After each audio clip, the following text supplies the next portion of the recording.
Harper Audio presents Warriors Number 3, Forest of Secrets by Erin Hunter. Performed by Macleod Andrews. Prologue. Cold gripped the forest, fields, and moorland like an icy claw. Snow covered everything, glittering faintly under a new moon. Nothing broke the silence in the forest except for the occasional soft rush of snow sliding from the branches of trees and the faint rasping of dried reeds when the wind swept through them. Even the murmur of the river was stilled by the ice that stretched from bank to bank. There was a flicker of movement at the edge of the river. A large tomcat, his bracken-colored fur fluffed up against the cold, emerged from the reeds. He shook snow impatiently from his paws as he sank into the soft drifts with every step.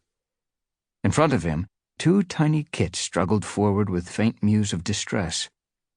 They floundered in the powdery snow, the fur on their legs and belly matted into icy clumps.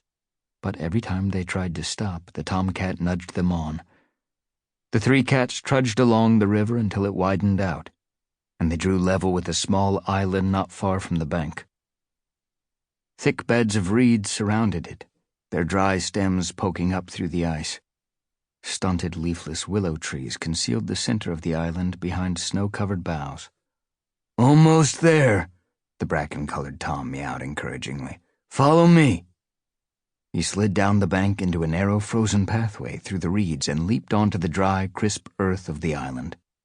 The bigger of the two kits scrambled after him, but the smaller one collapsed on the ice and crouched there, mewing pitifully. After a moment's pause, the tomcat jumped down beside it and tried to nudge it to its paws, but it was too exhausted to move.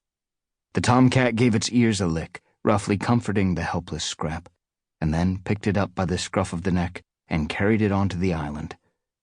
Beyond the willow trees was a stretch of open ground broken by bushes. Snow covered the earth here, crisscrossed by the paw marks of many cats. The clearing seemed deserted, but bright eyes gleamed from shelter, watching the tomcat as he led the way to the largest clump of bushes and through the outer wall of tangled branches. The icy chill of the air outside gave way to the warmth of the nursery and the smell of milk. In a deep nest of moss and heather, a gray she-cat was suckling a single tabby kit. She raised her head as the tomcat drew closer and gently set down the kit he was carrying. The second kit staggered into the nursery behind him and tried to scrabble its way into the nest. "Oakheart," meowed the she-cat. "What have you got there?" "Kits, Greypool," Oakheart replied. "Will you take them? They need a mother to look after them."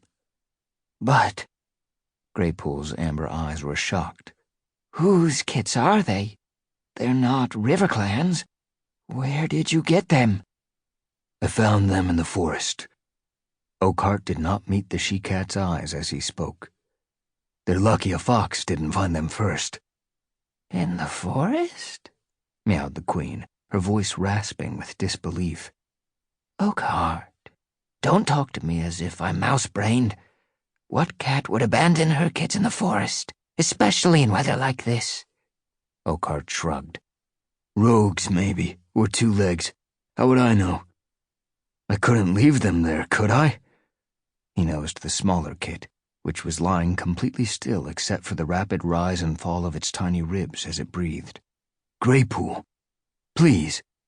Your other kits died, and these will die too unless you help them." Greypool's eyes clouded with pain. She looked down at the two kits. Their tiny mouths gaped pink as they mewed pitifully. "I have plenty of milk," she murmured, half to herself. "Of course I'll take them." Oakheart puffed out his breath in a sigh of relief. He picked up first one kit and then the other and laid them next to Greypool.